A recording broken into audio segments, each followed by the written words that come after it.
ಇವರು ಪ್ಯಾನ್ ಇಂಡಿಯಾನ ಎಷ್ಟು ಸೀರಿಯಸ್ ಆಗಿ ತಗೊಂಡವ್ರೆ ಅಂತಂದ್ರೆ ಸಿನಿಮಾನ 5 ಭಾಷೆಯಲ್ಲಿ ರಿಲೀಸ್ ಮಾಡೋದಲ್ದೆ ಸಿನಿಮಾದಲ್ಲೂ 4 ರಿಂದ 5 ಭಾಷೆ ಇಟ್ಟವ್ರೆ. ಎಸ್. ಹಾಯ್ ಹಲೋ ನಮಸ್ಕಾರ. ನೀವು ನೋಡ್ತಾ ಇದ್ದೀರಾ ನನ್ನ ಪ್ರಕಾರ L2 Empuraan, directed by Prithviraj Sukumaran, starring Mohan Lal in lead role. Kannada ವರ್ಷನ್ಗೆ ಹೋಗಿದ್ದೆ.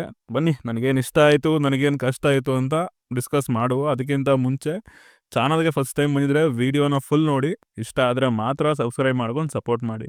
ಇನ್ನು ಸಿನಿಮಾದ ಒನ್ ಲೈನ್ ಸ್ಟೋರಿ ವಿಚಾರಕ್ಕೆ ಬಂದರೆ, ಲೂಸಿಫರ್ ಸಿನಿಮಾದಲ್ಲಿ ಖುರೇಶಿ ಅಬ್ರಹಾಂ ಎಲ್ಲದನ್ನು ಸಾಲ್ವ್ ಮಾಡಿ ಕೇರಳನ ಬಿಟ್ಟು ಕಣ್ಮರೆ ಆಗ್ತಾನೆ. ಅದಾಗಿ 5 ವರ್ಷ ಆದಮೇಲೆ ಮತ್ತೆ ಕೇರಳದಲ್ಲಿ ಪೊಲಿಟಿಕಲ್ ಚೇಂಜಸ್ ಶುರುವಾಗುತ್ತೆ. ಅವಾಗ ಕೇರಳನ ಕಾಪಾಡೋದಕ್ಕೆ ಮತ್ತೆ ಬಂದು ಏನೇನೋ ಮಾಡ್ತಾರಪ್ಪ.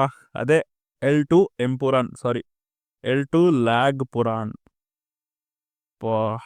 ಸಿನಿಮಾದಲ್ಲಿ ನಂಗೆ ಇಷ್ಟ ಆಗಿದ್ದು ವಿಜುವಲ್ಸ್ ಆ್ಯಂಡ್ ಪ್ರೊಡಕ್ಷನ್ ವ್ಯಾಲ್ಯೂಸ್ ಮಾತ್ರ ಸಗದಾಗಿತ್ತು. ಮಲಯಾಳಂ ಸಿನಿಮಾದ ಟಾಪ್ ಕ್ವಾಲಿಟಿ ವಿಜುವಲ್ಸ್ ಅಂತ ತಗೊಂಡ್ರೆ ಮೇ ಬಿ ಎಂಪುರಾನ್ ಸಿನಿಮಾ ಫಸ್ಟ್ ಪ್ಲೇಸಲ್ಲಿ ಇರುತ್ತೆ ಅಂತ ಹೇಳ್ತೀನಿ. ಅವನಜ್ಜಿ ಸಖತ್ತು ಫ್ರೇಮ್ಸ್ಗಳು ಹೆವಿ ರಿಚ್ ಆಗಿವೆ. ರಿಚ್ ಅಷ್ಟೇ ಅಲ್ಲದೆ ಅದನ್ನು ಪ್ರಾಪರ್ ಆಗಿ ಸ್ಟ್ರಕ್ಚರ್ ಆಗಿ ತೆಗೆದಿದ್ದಾರೆ.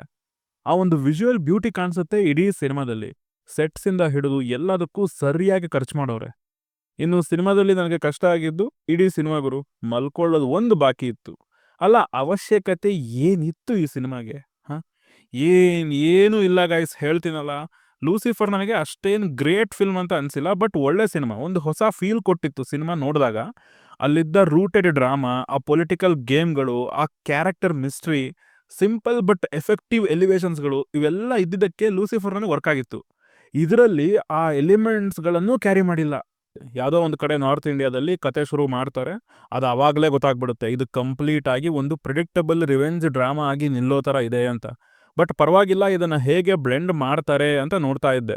ಯಪ್ಪ, ಸ್ಟೋರಿ ಅನ್ನೋದು ಪ್ರೋಗ್ರೆಸ್ಸೇ ಆಗ್ತಾ ಇಲ್ವಲ್ಲ ಅಂತ ಫಸ್ಟ್ ಹಾಫ್ ನೋಡುವಾಗ ಅನ್ನಿಸ್ತು. ಸೆಕೆಂಡ್ ಹಾಫ್ ಶುರು ಆದ್ಮೇಲೆ ಗೊತ್ತಾಯ್ತು ಸಿನಿಮಾದ ಸ್ಟೋರಿನೇ ಇಲ್ಲ ಅಂತ. ಸುಮ್ಮನೆ ಒಂದು 4 ರಿಂದ 5 ಸೀಕ್ವೆನ್ಸ್ಗಳನ್ನು ಬರ್ಕೊಂಡು ಅದನ್ನು ಎಷ್ಟು ಲ್ಯಾಗ್ ಮಾಡಬೇಕೋ ಅಷ್ಟು ಲ್ಯಾಗ್ ಮಾಡಿ ಪ್ರೆಸೆಂಟ್ ಮಾಡಿದ್ದಾರೆ. ಆ ಸೀಕ್ವೆನ್ಸ್ಗಳು ಒಂದು ಇಂಟ್ರೆಸ್ಟಿಂಗ್ ಆಗಿರಲಿಲ್ಲ. ಕೆಟ್ಟು ಬೋರಿಂಗ್ ಸ್ಕ್ರೀನ್ ರೈಟಿಂಗ್ ಇದೆ ಈ ಸಿನಿಮಾದಲ್ಲಿ. ಇಡೀ ಸಿನಿಮಾ ಫುಲ್ ಸ್ಲೋ ಮೋಷನಲ್ಲೇ ತುಂಬ ಹೋಗಿದೆ. ಸಣ್ಣದಕ್ಕೂ ಸ್ಲೋ ಮೋಷನ್. ನಡ್ಕೊಂಡು ಬಂದ್ರು, ನೋಡಿದ್ರು, ಮಾತಾಡಿದ್ರು, ನಿಂತರು, ಸ್ಕ್ರೀನ್ ಮೇಲೆ ಬಂದ್ರೆ ಸಾಕು ಸ್ಲೋ ಮೋಷನ್ ಹಾಕು. ಲೈಕ್ ಏನು ಹೇಳೋಕೆ ಹೊರಟಿದ್ದಾರೆ ಅನ್ನೋದು ಕ್ಲಾರಿಟಿನೇ ಇಲ್ಲ ಅಂತ ಅನಿಸ್ತು ಅವ್ರಿಗೆ. ಲೂಸಿಫರ್ ಕ್ಯಾರೆಕ್ಟರ್ ಬಗ್ಗೆ ಆಲ್ರೆಡಿ ಒಂದು ಮಿಸ್ಟ್ರಿ ಬಿಲ್ಡ್ ಆಗಿದೆ ಹಿಂದಿನ ಸಿನಿಮಾದಲ್ಲಿ. ಅದನ್ನ ಇಲ್ಲಿ ರಿವೀಲ್ ಮಾಡಿದ್ರೆ ಸಾಕಿತ್ತು, ಅಟ್ಲೀಸ್ಟ್ ಅದಾದ್ರೂ ಇಂಟ್ರೆಸ್ಟಿಂಗ್ ಆಗಿರೋದು.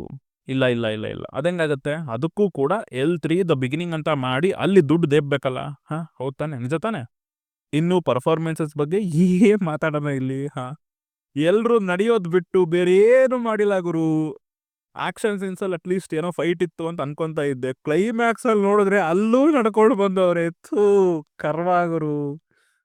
ಇಷ್ಟ ಕಣ್ರಪ್ಪ, ಏನಿಲ್ಲ ಸಿನಿಮಾದಲ್ಲಿ. ನನ್ನ ಪ್ರಕಾರ ಇದೊಂದು ಬಿಲೋ ಅವರೇಜ್ ಸಿನಿಮಾ ಅಂತ ಹೇಳ್ತೀನಿ. ಸುಮ್ಮನೆ ಅವಶ್ಯಕತೆನೇ ಇರಲಿಲ್ಲ ಈ ಸಿನಿಮಾ ಮಾಡೋದು. ಸೊ ಇದಿಷ್ಟೇ ನನಗೆ ಈ ಸಿನಿಮಾ ನೋಡಿ ಹೇಳ್ಬೇಕನ್ಸಿದ ವಿಚಾರಗಳು. ಸರಿಯಾಗಿ ಬಕ್ರಾ ಮಾಡೋರೆ ಮಾತ್ರ, ಬುಕಿಂಗ್ಸಿಂದ ಹಿಡಿದು ಸಿನಿಮಾವರೆಗೂ. ಸಿಗೋಣ ಮುಂದಿನ ವಿಡಿಯೋದಲ್ಲಿ. ಬಾಯ್.